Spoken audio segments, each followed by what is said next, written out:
Seasonal flu হলে কি করবেন?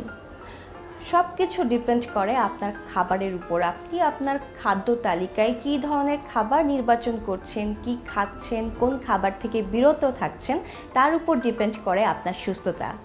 দেখা যায় যে এই সময়ে অনেকের ঠান্ডা, কাশি, সর্দি, জ্বর, অনেক ধরনের সমস্যা লেগেই থাকে। এর একটিমাত্র কারণ হলো অনিয়ন্ত্রিত খাদ্যাভ্যাস। দেখা যায় যে অতিরিক্ত গরম পড়ার কারণে অনেকে ফ্রিজের ঠান্ডা পানি সরাসরি বের করে পান করেন।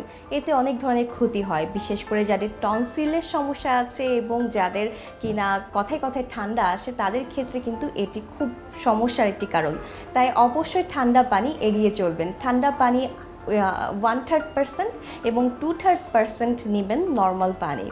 এভাবে করে মিশিয়ে আপনি সেই পানি পান করতে পারেন।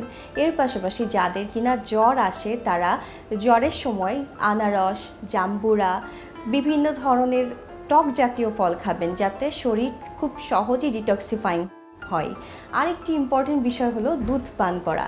এই সময় দুধ অনেক উপকারী, বিশেষ করে রাতের বেলা ঘুমানোর 1 ঘন্টা আগে যদি আপনি দুধের সাথে একটু হলুদ গুঁড়া মিশিয়ে পান করতে পারেন, সেটি যেমন স্কিনকে ভালো রাখবে, তার পাশাপাশি এটি রোগ প্রতিরোধ ক্ষমতা বাড়াতে সাহায্য করে। এটি অ্যান্টিবডি হিসাবেও বেশ ভালো কাজ করে। অনেক সময় দেখা যায় যে জ্বরের সময় রুচি কমে যায়, সেক্ষেত্রে রুচি বাড়ানোর জন্য আপনি ভর্তা, একটু নরম ভাত দিয়ে খেতে পারেন, তারপরে আপনি গ্রিলড খাবার খেতে পারেন। আরও অন্যান্য অনেক ধরনের খাবার, যেমন বিশেষ করে চাটনি, আলু বোখারার চাটনিও মুখে রুচি বাড়াতে সাহায্য করে। এই সময় সবচেয়ে বেশি ইম্পর্টেন্ট বিষয় হলো যে জিঙ্ক যুক্ত খাবার খাওয়া, কারণ অনেকের রোগ প্রতিরোধ ক্ষমতা কমে যাওয়ার কারণেই জ্বর আসে বা সিজনাল ফ্লু হয়।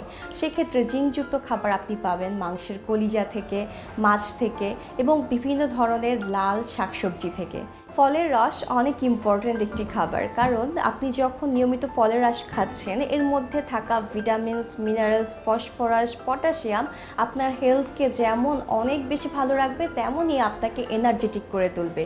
তাই নিয়মিত সঠিক খাদ্যাভ্যাস আপনি খাবেন যদি আপনি সুস্থ থাকতে চান, এবং বাইরের খাবার, ফাস্ট ফুড, জাঙ্ক ফুড, ঠান্ডা পানি, আইসক্রিম এগুলো এড়িয়ে চলবে।